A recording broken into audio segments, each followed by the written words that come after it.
Okay, let's dive right into this explainer and completely destigmatize something we all feel incredibly guilty about. You know the exact scenario, right? You're standing directly in front of someone you've met at least 3 times, maybe 4, and their name is just gone. It isn't even hovering on the tip of your tongue, it's cleanly, completely absent. Almost like your brain never even bothered to file it away in the first place. So today, we're going to unpack the fascinating psychology behind why we chronically forget someone's name the literal second we meet them. What's really wild about this experience is that the actual act of forgetting isn't even the worst part. No, the worst part is those next 12 seconds of pure, panicked, improvisational theater you're forced to perform.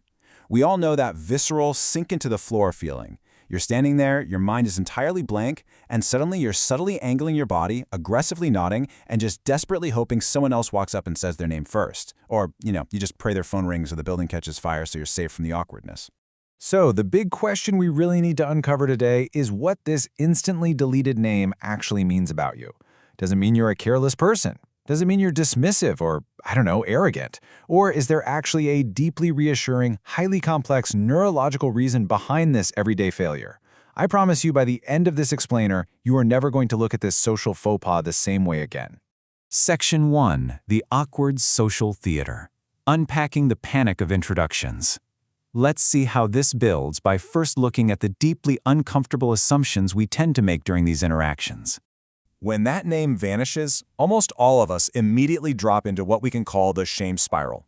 Society silently tells us that if you forget a name, you're just being dismissive.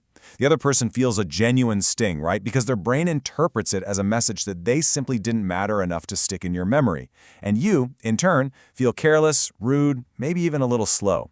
But here's the thing, the psychological reality we're about to explore is actually the exact opposite of that assumption. Section 2. A brain in cognitive chaos. Inside your overloaded prefrontal cortex. To truly understand the problem, we have to recognize that your brain is definitely not empty or unengaged during an introduction. It is actually dangerously overloaded. In a fraction of a second, your working memory, that short-term holding space in your prefrontal cortex, is desperately juggling these 6 complex microcalculations all at once. You're reading their facial expressions, registering the exact tone of their voice, and figuring out the context of the meeting. You're calculating social standing, actively gauging whether you like them or if they like you, and frantically preparing what you're supposed to say next just to appear normal. And right into that exact moment of absolute cognitive chaos, the other person extends a hand and hits you with a single, completely arbitrary sound. Hi, I'm Kevin. Think about that. Kevin doesn't inherently mean anything. It totally fails to connect to anything you already know. It doesn't trigger a concept, a visual image, or a feeling. It just sits there, completely isolated, in a brain that is frankly way too busy processing a mountain of social data to babysit one random word.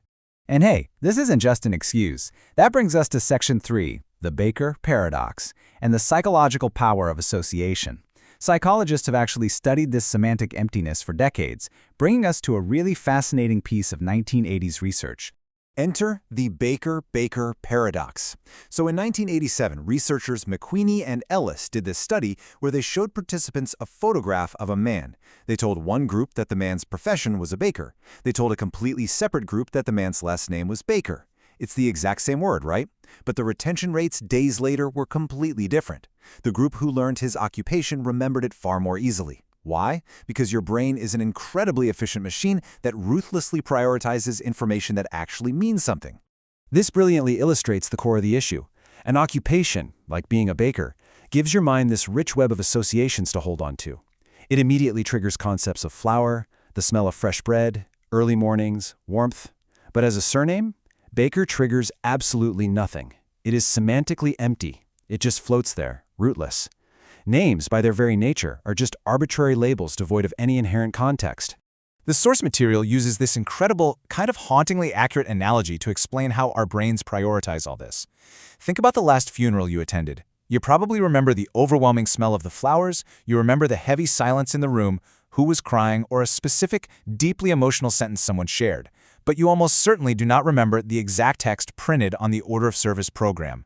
Your brain made a decision, without consulting you, that emotional texture matters more than printed text. Names are just the order of service. Everything else about a person is the funeral. But let's add another fascinating layer, especially for those of us who tend to be a bit anxious or highly self-aware. Section 4. the next-in-line effect. Bulldozed by your internal monologue. Back in 1973, psychologist Malcolm Brenner documented something called the next-in-line effect. He found that when people are in a group waiting for their turn to speak, their memory for whatever the person directly before them says is dramatically reduced. They're so busy internally anticipating their own performance that they just stop recording. Apply that to introductions. If you're internally narrating, worrying about whether you're making enough eye contact or if your handshake is too firm, that arbitrary name enters your ears and is instantly bulldozed by your own real-time editing. So the absolutely crucial point here is a massive paradigm shift. Your brain isn't failing to record the interaction because it's broken or incapable. Your attention is simply stuck half a step into the future. You don't have a memory problem, you have a preoccupation problem, and those are two fundamentally different things. Which brings us to our final paradigm shift. Section 5, reframing your memory problem. The architecture of an associative mind. Let's look at who you actually are when you fail at this specific, mechanical task. Because as the data suggests, chronic name forgetters are very often highly associative thinkers. While you might totally blank on a name, you likely remember incredibly rich details. You remember the specific way they laughed, some odd take they had on a movie, or the exact outfit they were wearing at a party 3 years ago. Your brain is a sponge for context.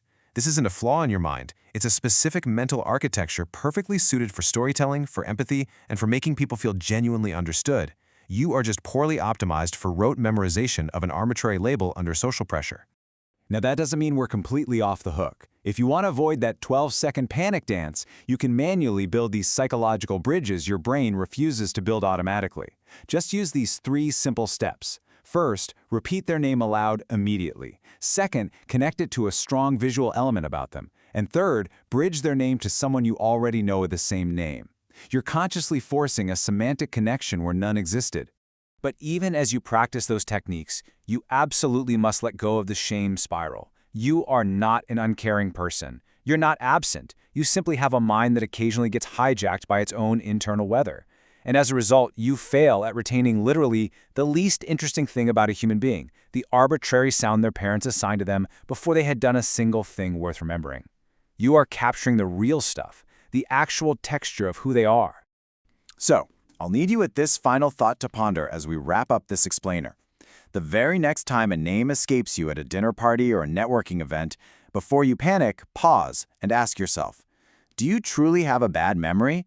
Or was your beautifully complex, highly empathetic mind just too busy capturing the things that actually matter? Keep that in mind, and suddenly forgetting a name doesn't seem like such a character flaw after all.